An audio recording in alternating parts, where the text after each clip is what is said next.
All right. Thanks, Karen. Appreciate it. Hey, everyone. I'm so glad you're here with us because we're talking about a topic today that is so important around donor qualification. And so I'm really glad so many people have signed up. It's almost a record number, actually. So I'm Jeff Schreifels, and I'm principal of Veritas Group. I've been doing this a long time, and I love the work that we get to do with our clients. And I'm really excited because we get to hear from someone who has taken our courses and has applied the knowledge that they've learned to their work, to their organization. So I'm going to introduce you to Alex. Alex, why don't you introduce yourself? Yes, I am Alex Fruth. I'm the Director of Strategic Partnerships with the East Texas Food Bank. I've been fundraising for about 6 years and have been a major gift officer for the last two, and am now transitioning into a mid-level portfolio management here at the food bank. I love building relationships with people. I have never met a stranger in my entire life, and really just I enjoy getting to meet the donors and people who care about the food bank, and just getting to help them accomplish the work that they want to see possible through the food bank. And just love love getting to be a part of this organization and this work. I think I'm this is the best profession in the world, and I love what I do, and I'm excited for today. And also, as a fun fact, my high school mascot was a pretzel. You can eat us, but you can't beat us. And if you've ever heard of Freeport, Illinois, that's where I'm from, and now I call East Texas home. So I'm just honored to be a part of this presentation today, and hope to learn a little bit throughout the presentation and add a little bit here and there. Wow. Pretzel. That's interesting. I've Yes, never heard of that before. Philadelphia is makes the most pretzels of any city. So I don't know that's about, interesting. yeah. There used to be a pretzel factory in Freeport, Illinois, in like the late 1800s, and no more. But the mascot carries on. Wow. All right, Hannah. Hey, good afternoon, everybody. I'm the Director of Philanthropy and Engagement at the East Texas Food Bank. So hello to all the other fellow food banks out there. We are running this race together. I have been in meaningful work as in my career for pretty much since I graduated college. I joined the United States Peace Corps and served in Bulgaria for a full term, and moved back to the States and continued working for nonprofits, and actually started raising money in the middle of my career track. I actually was against it for a long time because I didn't think I thought it was icky work, and have yet now come to the right side of thinking and have thoroughly enjoyed it because it's really about people and supporting them and their passions and interests. And if you stay focused on that, it has just been an absolute joy. I grew up in Japan as a missionary kid and spent most of my childhood overseas. And so it's cool to be in East Texas now, blending in and having not as much, I don't stand out as much in the crowd. So that's nice. But yeah, it's great to be here. Thank you for allowing us to come on the podcast. And hopefully what we share today will be valuable to everyone else. Awesome. Awesome. All right. So before we get started on today's topic, I just wanted to share a bit about who we are at Veritas. Now, I know that some of you may be pretty familiar with us, but for those who aren't, we are passionately donor-centered and grounded in a data-driven approach. And this dynamic is critical to the system, structure, and strategy that we have found to be successful in mid, major, and planned giving programs. Something that Richard and I recognized during our time in the direct response world is that data is powerful. So when we found that most major gift programs were missing that critical piece, we knew it had to be an important part of our approach. And over the last several years, we've had the opportunity to work with thousands of major gift officers, mid-level officers, and plan giving officers, many on a weekly basis through our consulting work. So we know firsthand how this approach has helped organizations of all sizes and focuses to create authentic donor relationships that lead to a stronger donor pipeline and greater net revenue. The lack of data was really shocking to us, and it still amazes us how many nonprofits do not adequately consider the data piece of this work. And that's why we've worked really hard to ground our approach in objective fact, not our personal opinion. We found We formed our recommendations through insight from analysis of millions of donor records and work with thousands of fundraisers and leaders. And we've gotten to work with some pretty phenomenal organizations over the years and have helped us learn and develop our strategy and our approach. So, qualification, which is the process of discovering which donors want to connect with us relationally. That can really transform how you engage with your donors. And I hear stories all the time that when I start working with a new client about how the fundraiser has been trying to reach a particular donor for months, maybe even years, with no response. So what we really do believe is that to create meaningful relationships with your donors and have the greatest impact on your mission, you must qualify the donors on your caseload. Our promise to you is this: if you follow our advice today, you'll break down some obstacles that are stopping you from creating a caseload of donors who truly want to engage and go deeper with the organization. And we are confident in making this statement because we've worked with hundreds of nonprofit fundraisers and leaders, and we know the power that this process can have in your work. Now, some of you on the webinar today might be thinking, but I have to keep these donors. I encounter that all the time. And so we really do understand the pressure you might be feeling. There are a lot of nonprofits out there that have tasked their MGOs with prospecting or managing donors who shouldn't be in the major gift program. And we feel strongly that this approach is extremely damaging for your organization. Now, let me take a quick moment to share a bit more about our perspective around prospecting and speak to any leaders that may be on this call. In our approach, we absolutely recommend against prospecting or hanging on to donors just because, let's say, they gave $10,000 3 years ago. It's causing major gift officers to be completely overworked and pulls their focus from the donors who want to engage. And this is just one aspect that drives the high turnover we have experienced, a problem that has only worsened in the last year. Both fundraisers and nonprofit leaders need to keep the goal of qualifying in mind, which is to find donors who are already in your database that want to engage meaningfully. When we work with organizations, we often hear leaders expressing how donor-centered that organization is. And they might think they are, but the reality is that they're treating donors as ATMs. This is evident when we look at caseloads and find all these donors who haven't given in years, aren't responsive to the MGO, or haven't even given at all. So let's just back up for a moment to how we've arrived at the idea that your goal is to find the donors in your database that want to relate to you. At Veritas, the data side of what we do is very important and drives a lot of strategies and systems we use. Specifically, the economics of major gifts is something we are passionate about teaching because it's so often an aspect of training that leaders and fundraisers don't receive. The first layer of understanding the economics of major gifts and why you need to qualify your donors is that a caseload has a dual purpose: to both raise funds and fulfill the donor's passions and interests.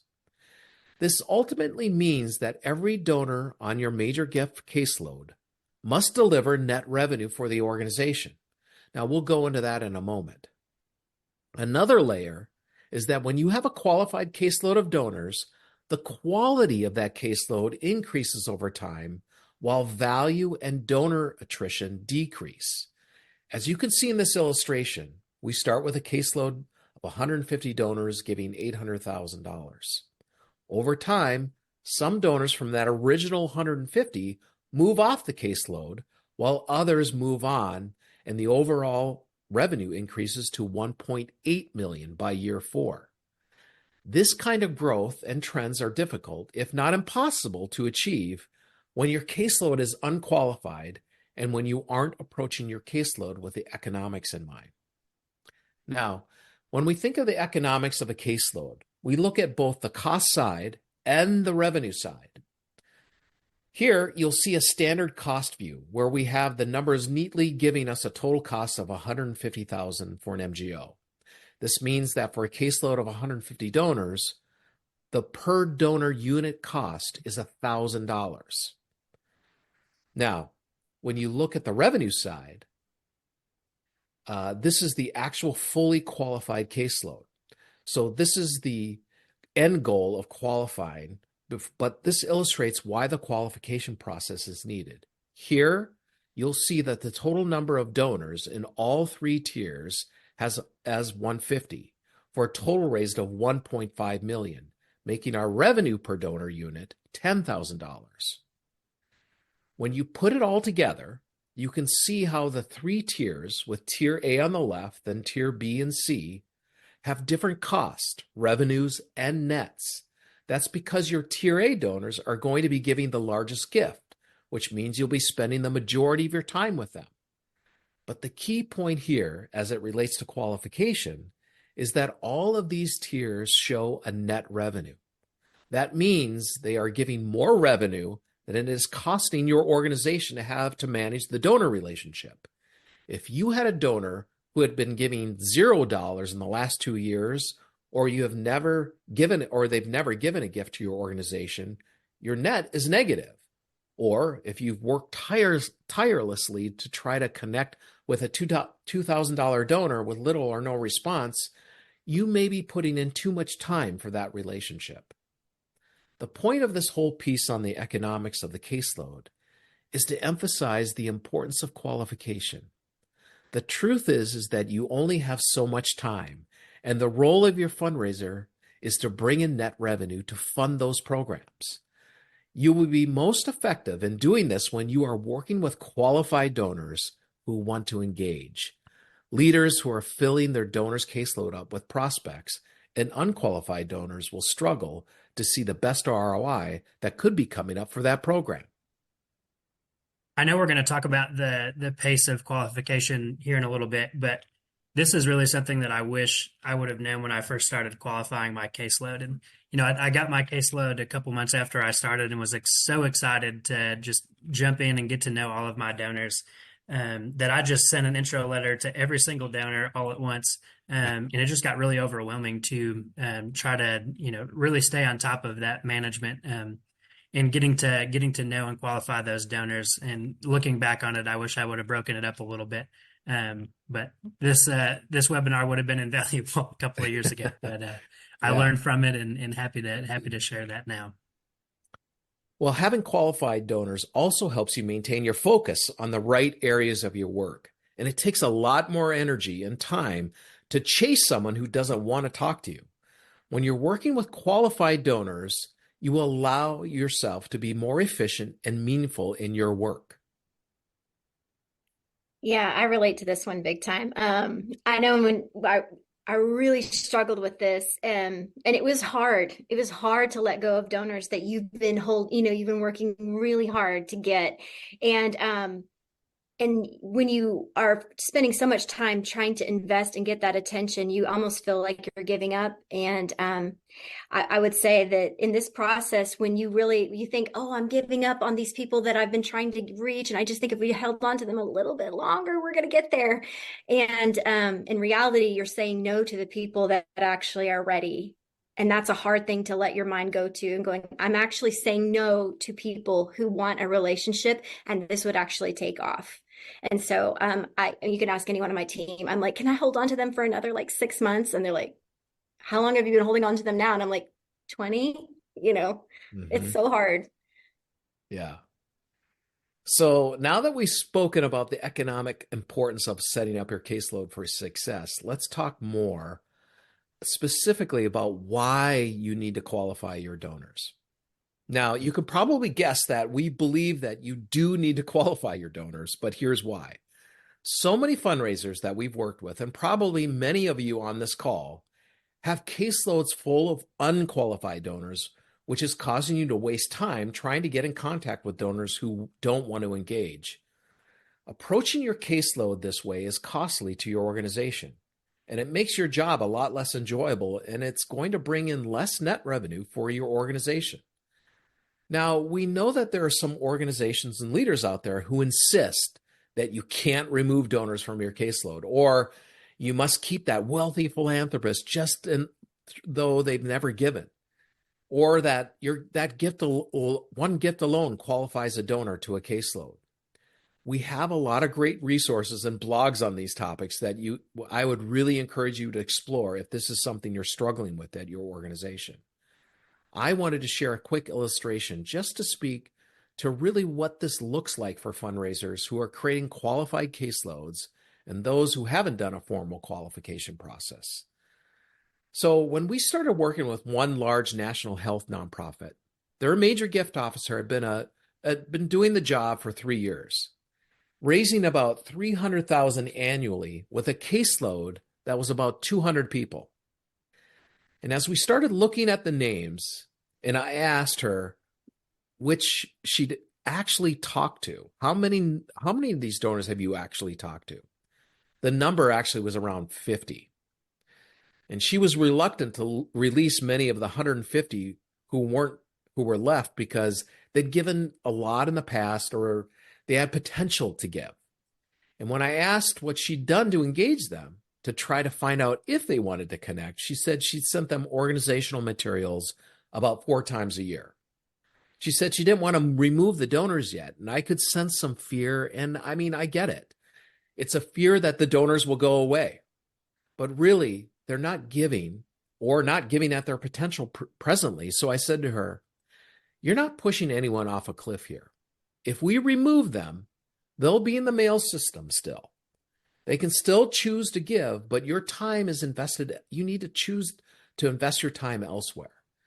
And I asked her to try our process, to really work to engage the donor and to report back on their impact specifically, rather than sending out generic organizational materials. She did, and after about 4 months, she started seeing success. She was thrilled to connect with some of those donors. And then, when some didn't connect with her very intentional outreach, she'd send me a note. I'm ready to push them off the cliff. And she was joking, of course, but that was her way of saying, okay, I get it. I need to release these folks and concentrate on those who want to relate.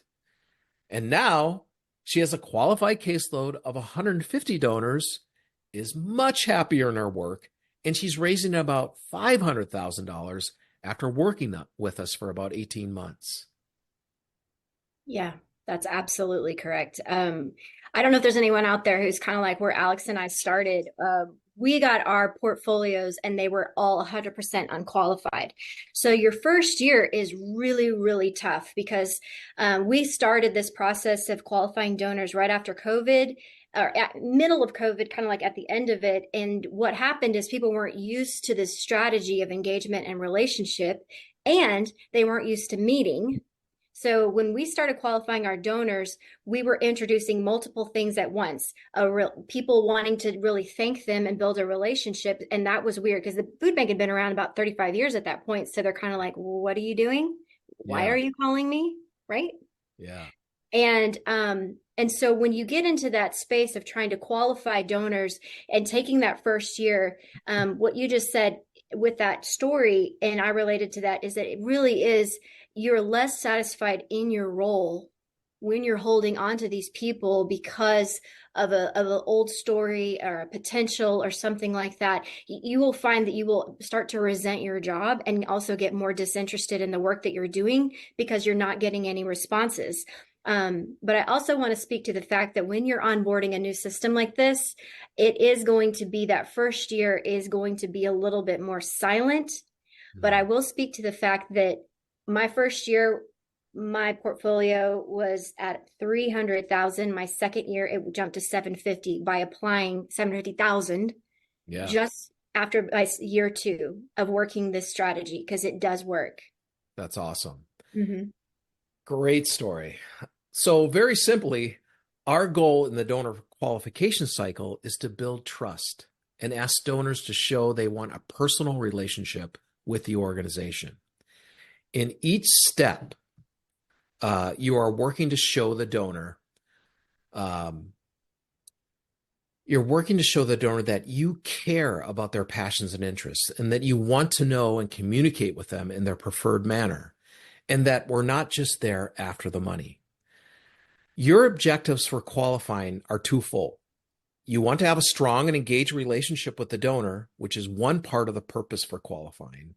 And the other is that you ultimately need to raise revenue for your organization. in every caseload, you'll have donors that need to move out of major gifts for a variety of reasons, and there will be new donors who begin to give at that level and have an interest in a deeper relationship. This natural movement on a caseload is critical to raise more revenue for your mission, but also, and more importantly, so you can honor where your donors are and what kind of relationships they are interested in. Now, we want to set some realistic expectations here. The qualification process is not easy. It takes a lot of work and time to do it properly, but the result is worth it. On average, we generally find that 1 in 3 donors will say yes to a deeper level of engagement. In major gifts, our target caseload for a full major gift officer is 150 donors. Using the 1 in 3 ratio, that means you need a qualification pool of 450 donors to reach that. This ratio may look a little different for you, though. We've had some clients who are qualifying rapidly and at more of a 1 to 2 ratio, and others who have a slower process. There's a lot that can impact the process from the size of your donor pool, the actual makeup of those donors, if there's been broken trust in the past, etc. But we want to set the expectation right up front because there is a good amount of rejection in this process. You'll hear a lot of silence and some no's as you work through your caseload pool, but I want to encourage you to see that as a gift. Did you hear what I said? A gift when they say no, because you're learning important information about the kind of relationship your donor wants, which will help you stay focused on the donors who do want to engage. Sometimes the speed of qualification is relative to the organization, its mission, its program development, or giving levels. For example, one organization we work with is building a major gift program. They have not really reached out previously to donors who are slow and they're slow to respond to the outreach of the major gift officer. With other organizations, the mission is very personal, and the organization has always done personal phone calls, so donors reply or pick up more rapidly. With one organization, the donors are at a level of 5 to 10,000, and our response rates are higher than another organization where they had to drop to the level of 750. Yeah. And kind of what I alluded to before is, a lot of times these organizations, this is something really brand new, and it just takes time to set a new expectation, set a new pattern. And it takes a lot of work on the initial wind up of applying these strategies with your donors. I mean, you're really retraining everybody in this process. Yeah. I'm like nodding my head like emphatically as you're talking. I'm like, I want to shout out and say, amen. This is everything he's saying is 100% true. All right. So we designed this qualification cycle pulling from some of the best practices in the sales world, which typically recommend 7 to 9 touches to get a prospect to engage. Each step in our cycle is meant to provide different ways for you to engage and connect with donors while trying to learn more about the donor's communication preferences and interests. The first step is that introduction letter, which introduces you as the donor's point of contact and lets the donor know you'll be reaching out to connect. Now, if a major gift officer has a person on their caseload, decided the donor isn't qualified, and is moving the donor through this process, your approach will be different depending on how much interaction you've actually had with that donor. If you've never engaged with the donor, you could treat them like a new donor to your caseload and do the standard introduction.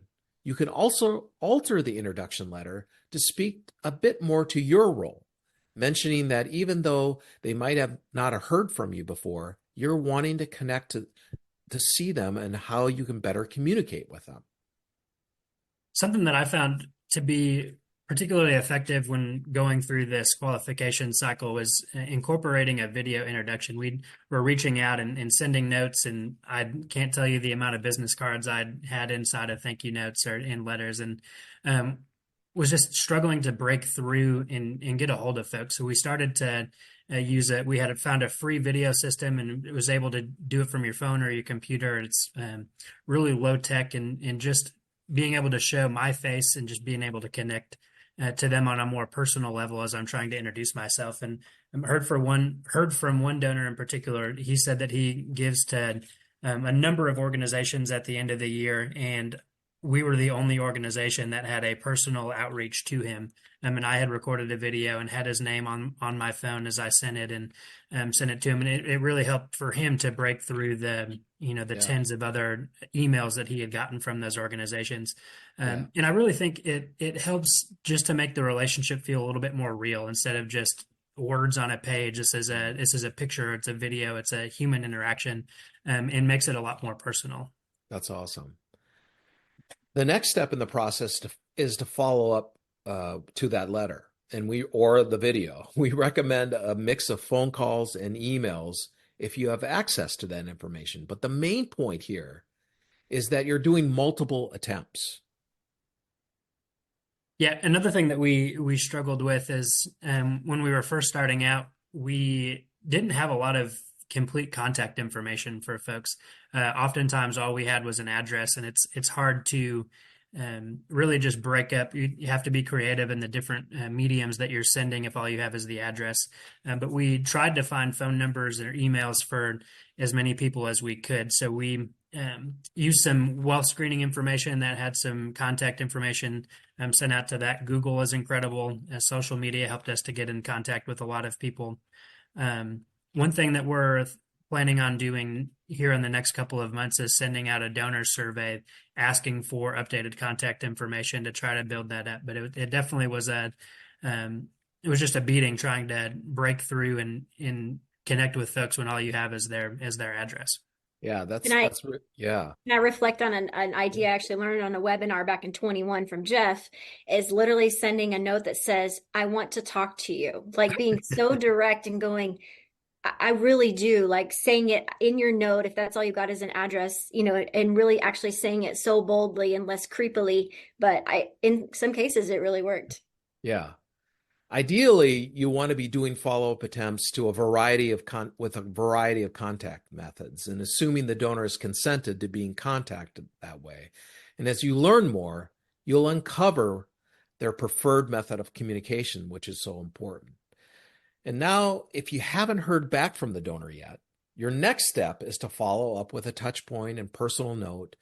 And if you have an idea of what the donor may be interested in, you should tailor your touch point to that. If not, this is an opportunity to see how the donor responds to a particular touch point topic. Email is great for this touch point because you can ask a question and hopefully get a response.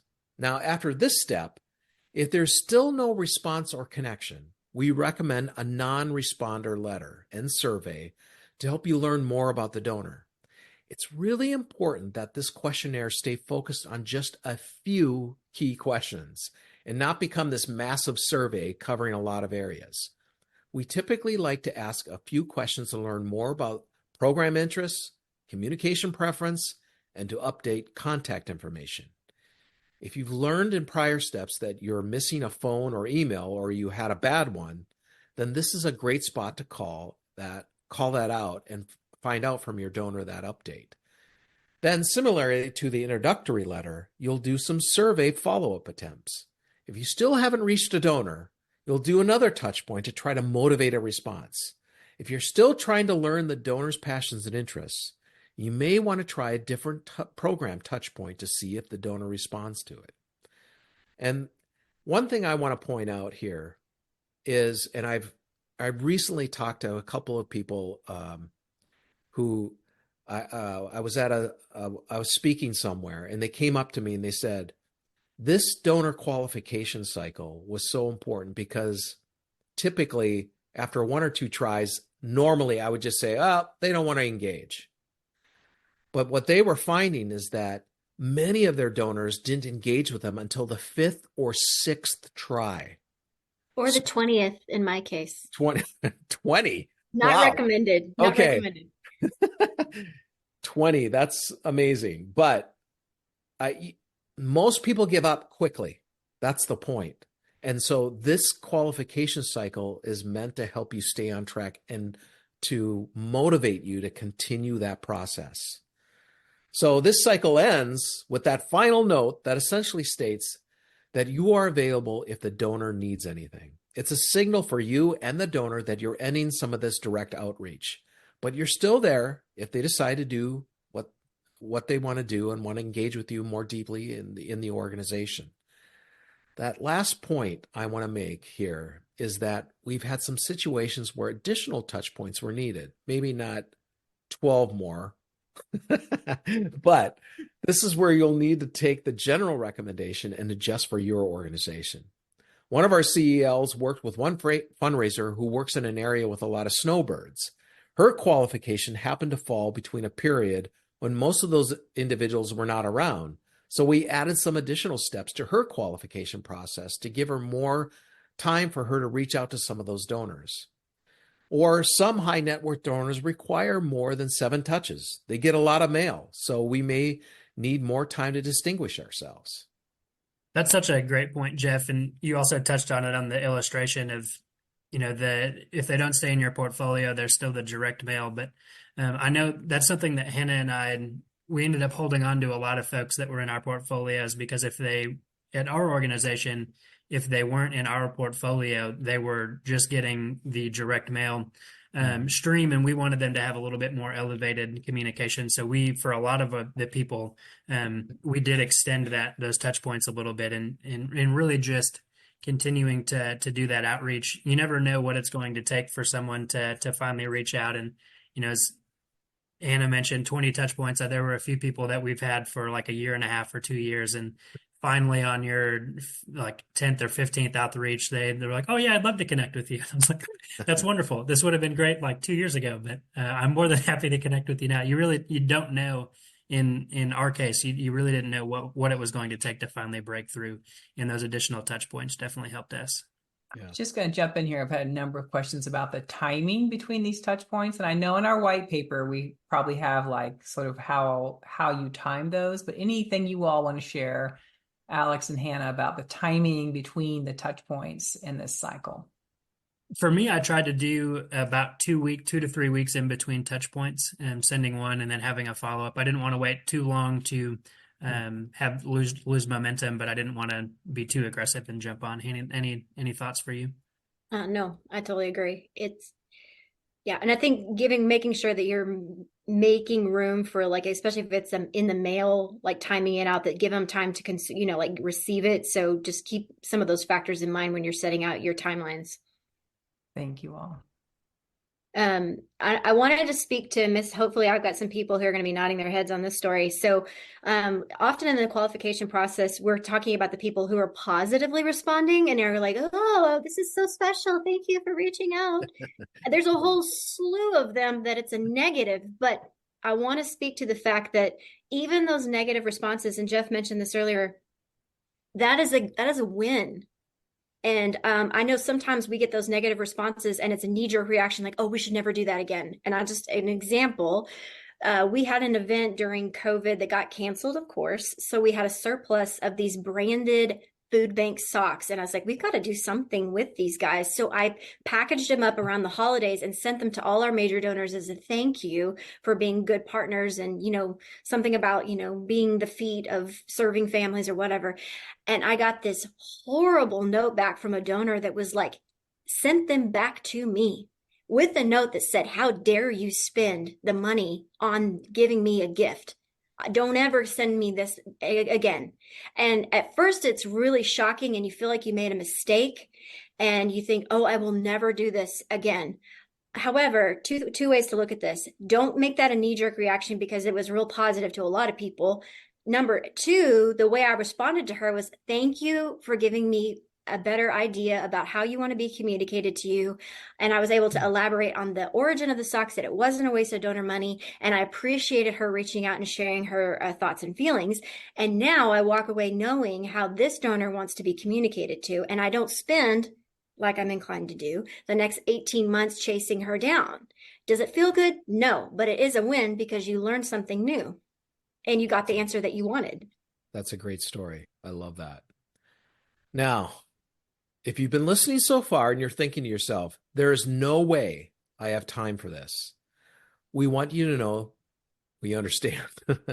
This process is a lot of work, but it's work you need to do because it will pay off so significantly for you and your organization in the end.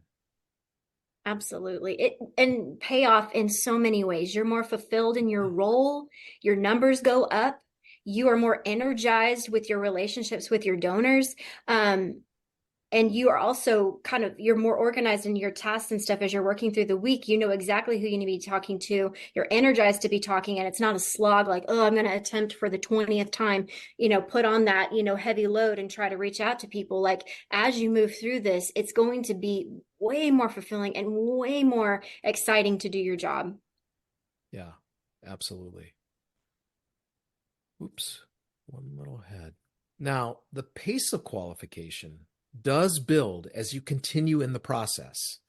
We often refer to it as a bell curve because you'll build to this peak and then you'll start to slow as you get closer to a full caseload.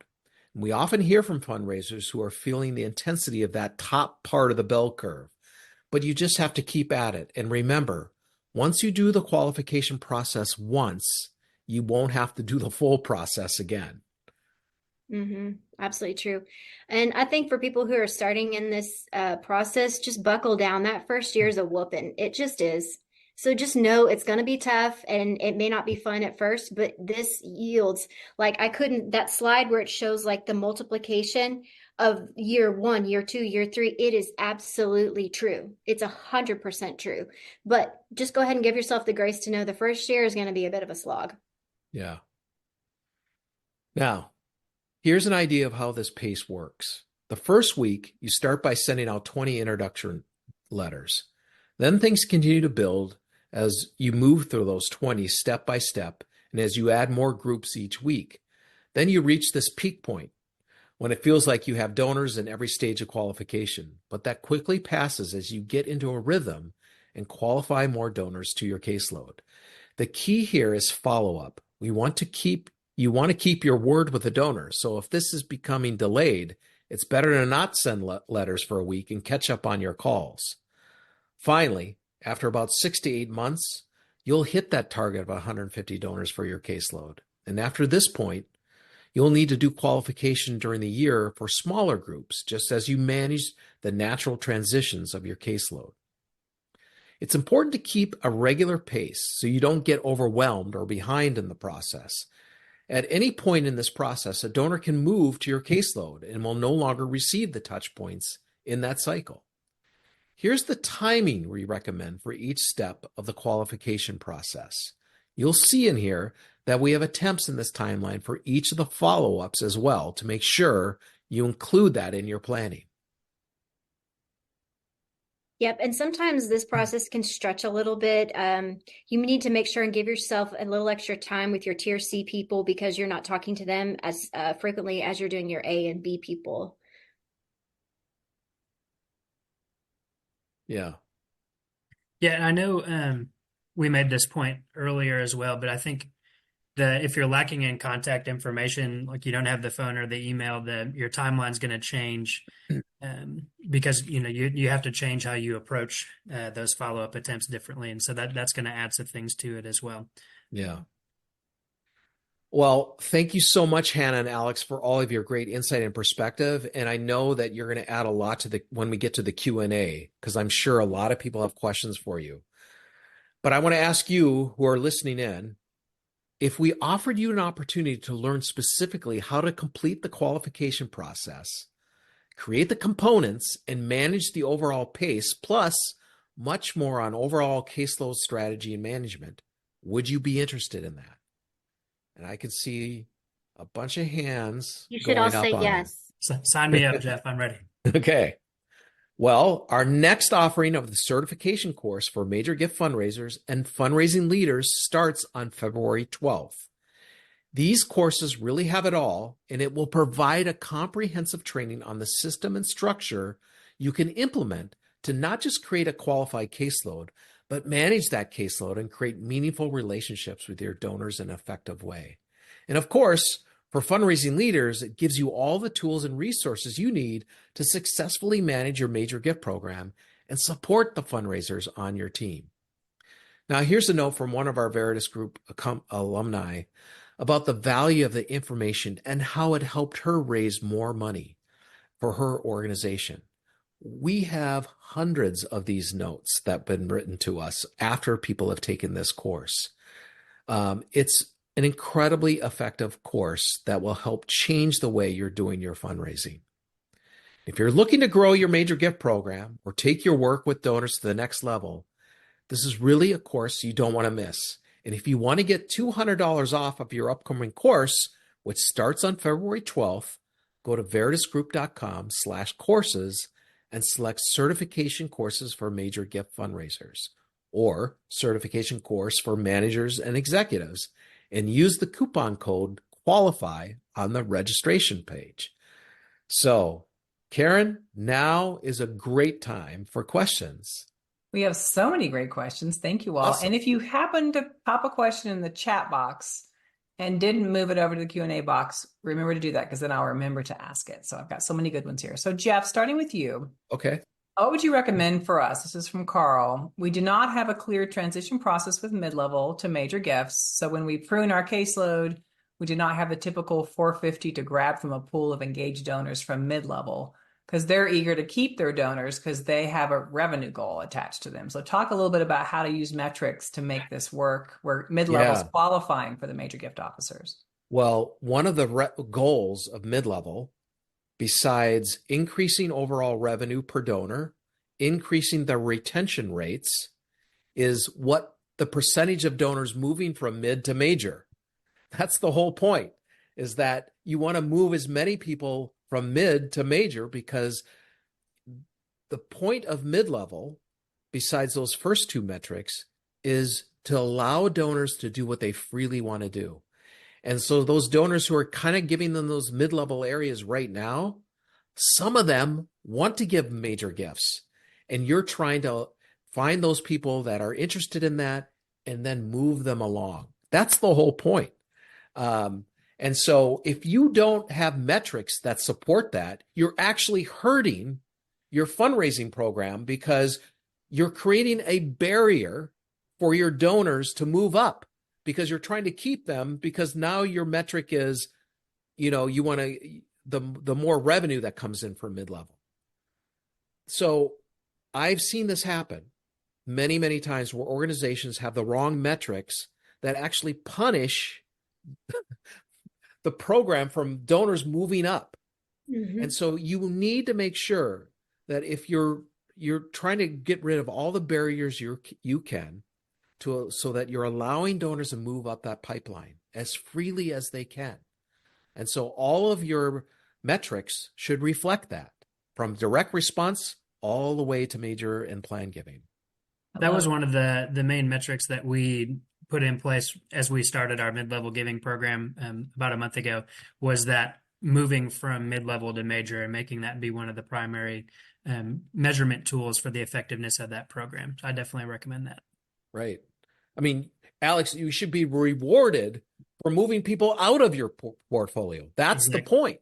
As a recovering from the brutal qualification process as a major gift officer, my primary goal, just as now the mid-level person, is to save Hannah and Irene, our other major gift officer, from the slog of having to do all of that. So I would love to do nothing more but just to have those qualified folks move up into those other relationships. I definitely That's exactly it. And that's the attitude from your mid-level program folks for major gifts. Because once you have a robust mid-level program going and you've got the major gift program going, the major gift officers technically will never have to qualify a donor again, because all those donors from mid-level will be moving into major gifts already qualified. That's the beautiful thing of mid-level. I love how you all have said slog, brutal, and whooping today. Like, this is a great advertisement. But hey, it's worth it once you get through.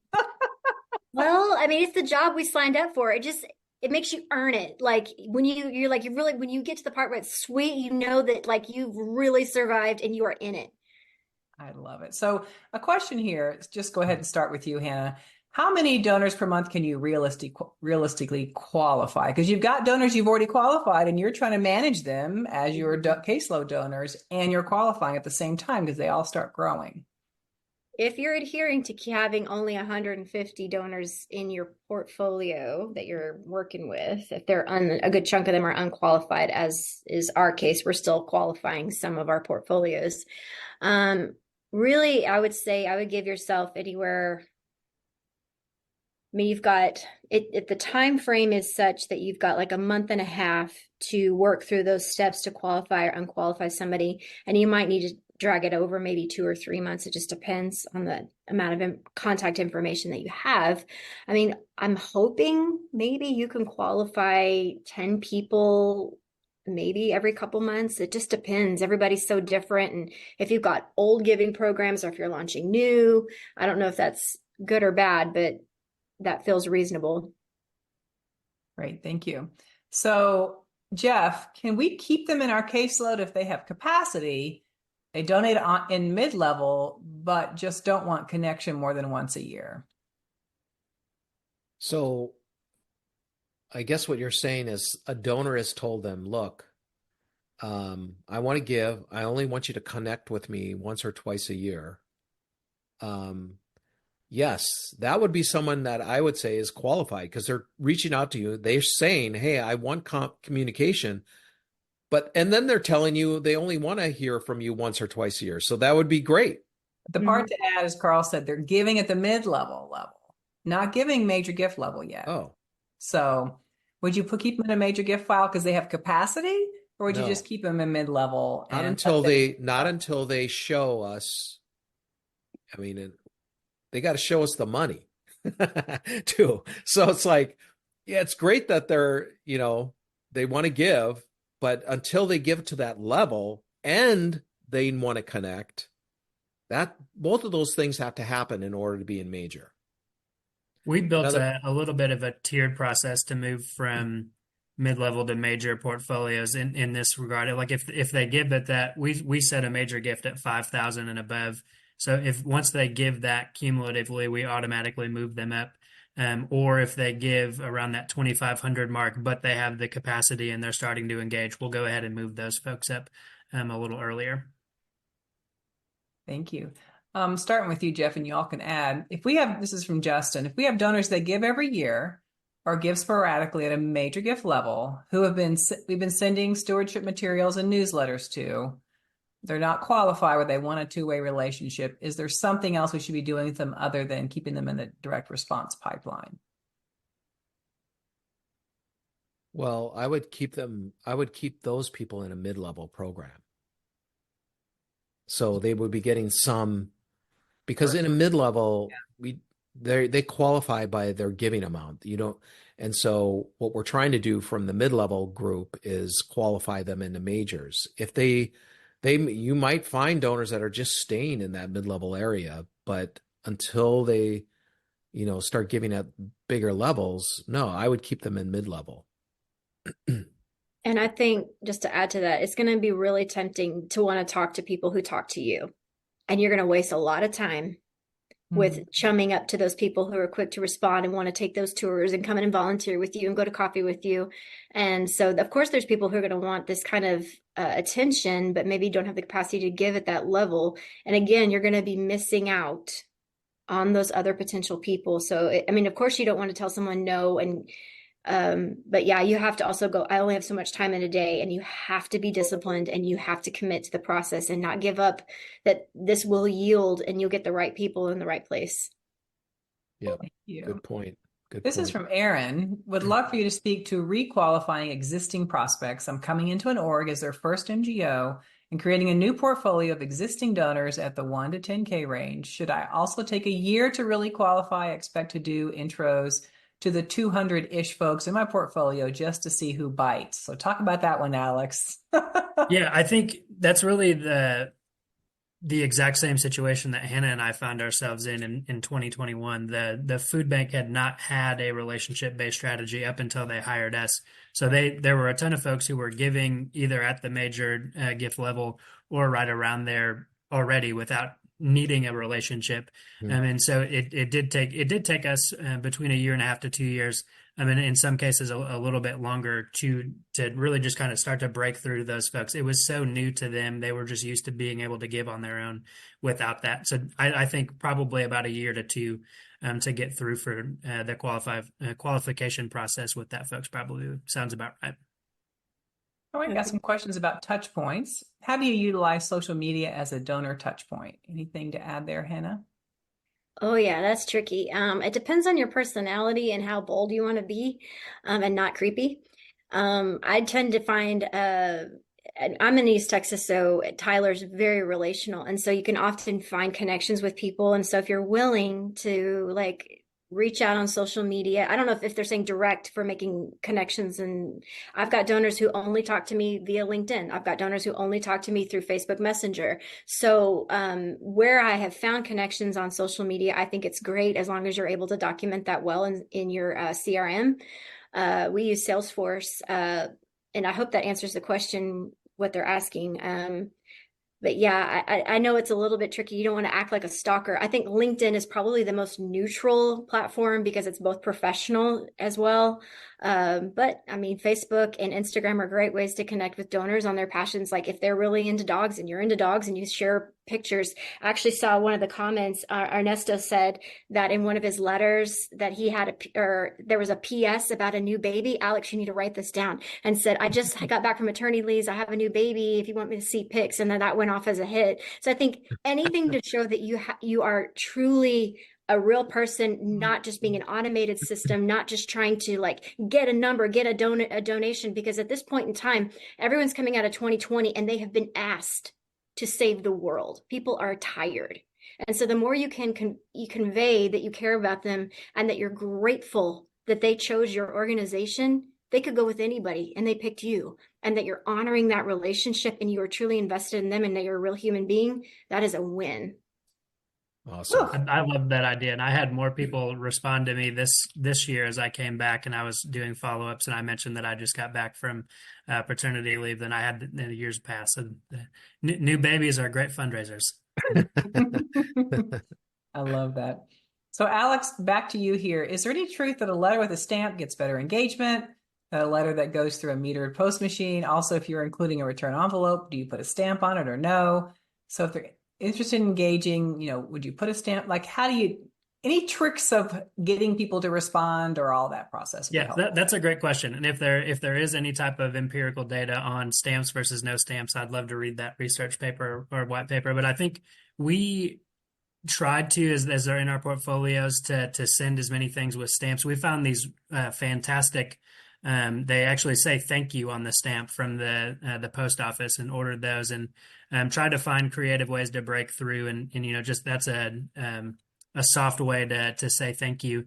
I don't know, I think it definitely helped in some degree to kind of break through, but I need to do an A/B test on some of our stuff to get some more information, but I haven't seen really anything drastic as far as stamps. But I think the personalization, even if it's just a soft way to break through the noise, that I think it helps. But we're going through that process again now with our general acknowledgement letters. Do we just send them through our automated stamp machine, or do we put a stamp on it? But if anybody knows of the actual research in that area, I'd be very interested in reading it. I just wanted to add one thing. Alex, when he joined our team, he made a suggestion to change our envelopes to like that brown paper sack look envelope. I hate white envelopes. Get away from the white and move on to something that looks more real, and that somebody actually sent you a card, which you actually did. And so that was another thing. And I mean, we don't have any evidence, but I'm believing because we have numbers that prove that what we're doing works. That did help a little bit. Yeah, definitely try to stand out in the mail as much as possible. And I hate white envelopes. So Hannah, what do you say in your voicemail that you leave for people you're qualifying? Give us an example. Oh, that's a great question. And we all know we leave a lot of voicemails, right? So similar to what I expressed earlier, I would say something like this, like, hey, I'm Hannah Harris with the East Texas Food Bank. I literally am just calling to tell you thank you so much for your gift. I know you could choose anybody and you chose us. I just want to let you know how grateful, and I would love to connect with you at your earliest convenience. I leave my cell phone number because I want them to feel like, yes, you can talk to me directly. I said you can text or call. I would love to give you a tour of the food bank and give you a behind the scenes glimpse of how you're changing the world. And this, a lot of that, if you hear, that comes from Veritas language. Like I was eating it up in my coursework of like that language of you chose us, you're changing the world through us. I want to hear about you. Everything that you can say you. We live in a culture right now that is very much starts every sentence with I, and I would like to show you, and I want to tell you. And when you can turn that around and say, you are important, I would love to hear what you think. That is really different language. Because especially with all our texting and stuff, we get really short and really keep it in an I language. And so trying to turn it around to be about you and literally just don't, keep it short but sincere. Fantastic. Thank Awesome. you. Jeff, is there a difference between qualifying mid-level donors versus major gift donors? Yes. So in mid-level, it's more about introducing yourself into the program. You don't have to qualify someone into mid-level because they qualify based on their giving cum levels. That's different than major gifts, where you're actually trying to qualify them into the portfolio. So if they give at a certain level, whatever your mid-level range is, they are in a sense already qualified. What you're trying to do over time is find out who they are and try to build relationships with them and eventually move them into major gifts. But the mid-level area, there really isn't a qualifying process. It's more introducing yourself and getting them to engage. And just like major gifts, you will tier A, B, and C level and really focusing on the A level people because those are the people that have the most propensity to move into major gifts. Great. Thank you. So back to you. We've got so many other great questions, but back to you, Hannah. How do you balance not giving up too quickly, wasting time on a prospect who is never going to engage with you? Like, let's come back to that because that's probably the hardest piece of this. How do you, what's going to help people release? Yeah, I mean, I'm talking from a position and posture of failing at this badly. Just ask Alex. So I say this with full, like, I had a hard time learning this one. So a good way to to let yourself be released from keeping on trying with somebody, I think is when you look at those that are responding to you and the patterns that you're seeing with them and realizing I really will there is someone in this waiting list, this waiting room of people who wants to come on this journey with us like this. And so learning to let them go, it also refreshes your perspective and the energy of getting to meet someone new, someone to I think it's a balance between the joy and expectancy of finding the right people, but then also the discipline of sticking to the plan and knowing that the plan does work. And that when you're choosing to go, okay, I've done everything I can do. They are wonderful people. They're still great givers. We're going to take care of them through a passive strategy. They're not going to be gone. They're not forgotten. And they can always come back. Like they might jump up and go, I missed you. Like what happened? And then go, haha, now you know, but you had to let them go. What is it, that corny line where if you want love to keep, you have to let it go and it returns to, I mean, I don't mean to be so dorky, but it kind of is that thing. You got to hold these things with open hands. And the more you try to hold on to all these donors, the more you're going to be pinching out and like cutting off the blood flow for all these other amazing people who want to come into the process. Yeah. And I know there's one, and the economics of this also, there's that reality.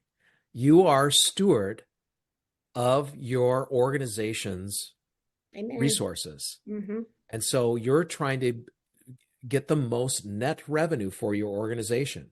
So a donor that's taking up your time that's not giving very well versus one that could is going to bring in more net revenue and for the organization. So there's that part of it as well. Wow, there's a great story here from Whitney. Had a person only giving 5K, only had address, sent 9 touch points, and got a phone call back finally. Within 6 months, they made a $900,000 gift. Absolutely Okay, amazing. there it is. I love Way it. to go, Whitney. Awesome work. You just proved us. Well, Jeff, Alex, and Hannah, this has been great. It's been packed full of great stuff. Thank you for all your dynamic and real life sharing and authenticity and vulnerability. It's made it a great webinar. I see a lot of great comments. So thank you for being with us today. As a reminder, you'll receive a recording of this webinar and slide deck later today. To register for our upcoming session of the certification course for major gift fundraisers and fundraising leaders, visit us at www.veritasgroup.com and use the code QUALIFY at checkout to get $200 off when you sign up by next Friday. And as always, we're available to assist you with any questions by email at academy@veritasgroup.com. We hope to see you in our upcoming course, and everyone take care.